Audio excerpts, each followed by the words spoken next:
Welcome to another episode of the Distributed Data Show, brought to you by DataStax Academy, where we bring you the latest news and interview technical experts to help you succeed at building large-scale distributed systems. Welcome to the Distributed Data Show. This is David Gilardi, and with me I have Kiyu Gabriel.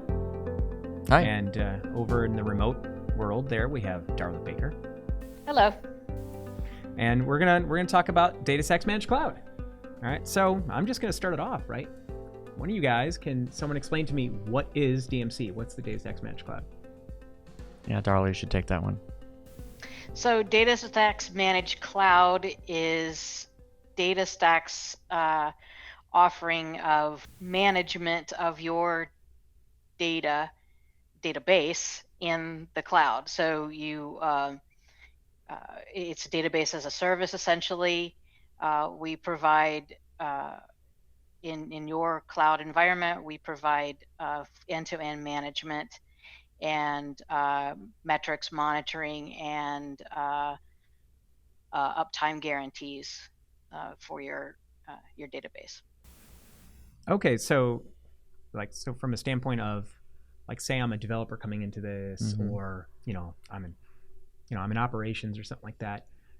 Are we saying that instead of me having to worry about like my own bare metal or spinning up my own cloud instances or something like that, you guys essentially are handling the database end full thing? Yeah, I mean, it's as a service model. Okay. So like, so that kind of lends itself into, like, who might use this, right? I could see that easily from the developer standpoint. As a matter of fact, shameless plug for the Killer Video Reference app, right? We're actually using DMC for our backend cluster, right? So I have my answer to who I think might use this, but I kind of want to know, like, from your standpoint, do you guys have particular types of folks that you think would use this, or types of businesses, organizations, or anything, or what's your take on that? Yeah, I mean, for me, I work through the full stack, and there's a lot that I'm excited about when it comes to having DMC as an option for me. When I'm wearing my architect hat, it's really convenient to be able to think, okay, here's the component that has been massively simplified for me. I don't think as much about the operations of it, and I can just say, okay, here's that square DMC, that's DataStax, and then I can move on to the rest of my architecture.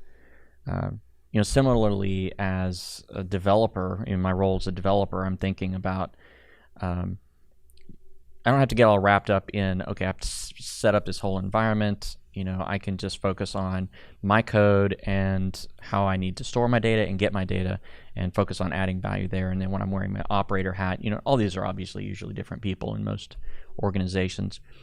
But as an operator hat, it's just one less environment that I have to pay a lot of attention to. I can just think, okay, check in with the DMC team. We have regular check-ins, and how are things looking? Is there anything we need to know about? That is really liberating for me to have just one less, or several less things to have to think about. I work in the operations engineering team on the DataStax Managed Cloud team.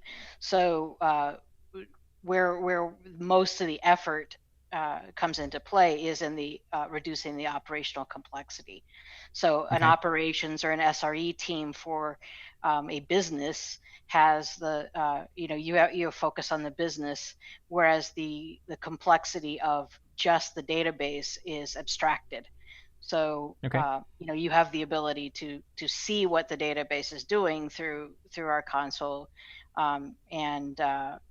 With logging and health metrics and whatnot, but you don't have to worry about it.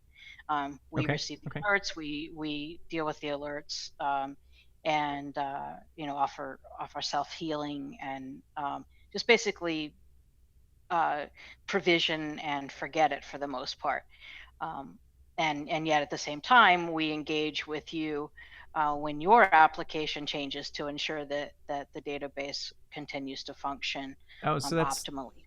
That's interesting there. So when you say that your application changes, like, what kind of changes are you referring to? Like, are you talking about, like, hey, I've got a schema change in my Cassandra table, or like what? Yeah, what? I see you shaking your head. What kind of changes are in mind? Well, yeah, like Darla was talking about, if a schema change, obviously, you want to work with us to make those changes. Okay. That way we can know it's coming down. It also gives us an opportunity to help you and kind of be in a consultative role to say, this data model looks potentially problematic. Or, there's some things that are gray area. It's not like a bad data model, but it's not a great data model, but it is what fits the problem best. But we may need to have heads up on that, because we can also say, really to do this well with a degree of consistency, or not consistency, dependability. Maybe we need to scale this cluster out, and so we can be a partner with you in that regard, which is also very comforting. I actually manage our professional services team, and that's something that we have our consultants go help people with. And to have that level of guidance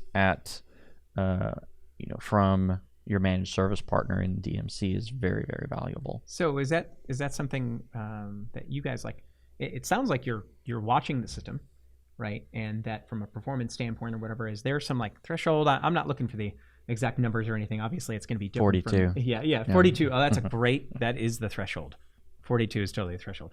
But is there, are you guys then managing the system and you're watching performance? You're watching maybe for certain indicators, and if something kind of gets to past a certain point, you're like, oh, okay, hey, maybe it is time to kind of scale it out. Is that part of what DMC is? Yeah, definitely. We're watching key metrics all the time, and both taking immediate corrective action where necessary, but always re-engaging with the customer to figure out what might be going on. All of us have been part of an application lifecycle, know that you can make changes to an application that affect the database. Oh yeah. And we need to be sure that we're on top of that. So there's a lot of engagement there. The other thing too that DMC provides the developers the ability to very easily spin up to test, and not have to worry about getting approvals or things like that. Once you're on the platform, you can say, hey, I need a 3-node graph cluster to piece of the application out, and get some really, really fast feedback on that in a throwaway environment. Okay. That we can that without having to involve anybody, and that's a distinct advantage, because that's operational complexity too. Most developers don't want to deep dive into tuning and configuring a database. They just want it to be there. And likewise on the operational side, most operation teams or DevOps teams or whatever need to or build automation for their application, but from the standpoint of just the database, that aspect is handled for them. Okay. And but we also provide an API that will help with non-production automation as well, if they want to do that on their own. Okay. Oh, that's actually quite a bit of stuff in there, honestly. I didn't know you did some of that. That's kind of funny. So I'm curious, from the from the standpoint of, say, like a developer, someone needing to provision a cluster or whatever, right? It sounds like there are some controls, like a dev cluster. I just need to spin something up. I need to test something. I'm like, how do you guys control it? There's like a time to live on this. Are you watching it and going, hey, you spun this development cluster up and it's been up for a month? Are you still using it? I'm not seeing any activity. Like, is that something you guys kind of control, or you just leave that up to the folks? So the because the clusters live in your cloud environment, okay. Typically you'll be typically a company will have either their own garbage collection types of activities or types of services running, or they have some sort of human monitoring of a bill that says, hey, why is this 3-node cluster been running for 3 months with no activity? So we don't micromanage that. That's up to the customer. You facilitate the capabilities. Right. Okay. I mean, if a customer were to ask us to for example, we get asked to tag clusters in a way that that allow their garbage collection to work properly. We do that. Oh. But if if a customer said, hey, we don't want our, we want them to be killed, then we could do that. But typically that's not something that we get asked. Okay. But the customer will generally have that. It's kind of funny. There's all sorts of little tidbits of information I'm getting out of you guys right now that I think would be really useful for what we're doing. So I'm like, I'm gonna have to come back to Darla and start hitting her up for some of this stuff. So another question along. So it sounds like, okay, you said in the beginning that you support the operations and management like end to end, right? So one of the things I know that is on mind for me is like, what about upgrades and that kind of deal? If there's nice new shiny stuff coming out in the next DSE stack or whatever. How does that get handled? Is that on me? Is that on you? Like, where's that come into play? Are you talking about versions that aren't yet out? No, I meant my question from a standpoint of like a GA version that, is ready and baked, not something that's like a pre-release or anything. Yeah, so I was thinking about the feature that we don't yet have but would like to, is the ability to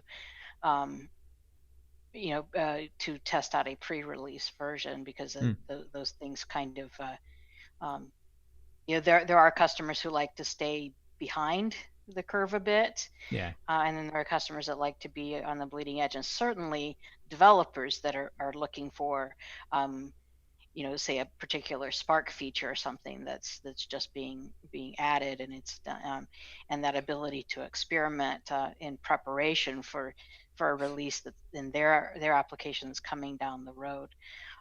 So in that sense, those are really shiny objects, right? To want to play with, which I do believe we will support in the future, but not yet.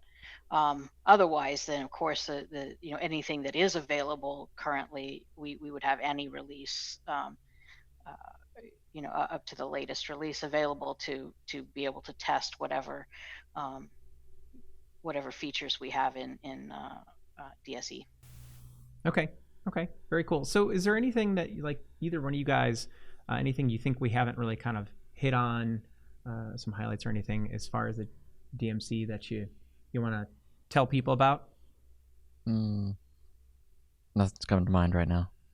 I think you've done a pretty good job of asking us good open-ended questions. I'll take that. That's a good way to just bring it back to me. I'm okay with that. So thank you so much, Kiyu and Darla, for being here, and we'll see you next time on the Distributed Data Show. Thank you for joining us again for the Distributed Data Show. We love your feedback, so go to the Distributed Data Show page on DataStax Academy and tell us what you think. You can also find us on the DataStax Academy YouTube channel, or find our podcast on iTunes, Google Play, or wherever you get great podcasts. While you're there, make sure and subscribe so you don't miss a single episode.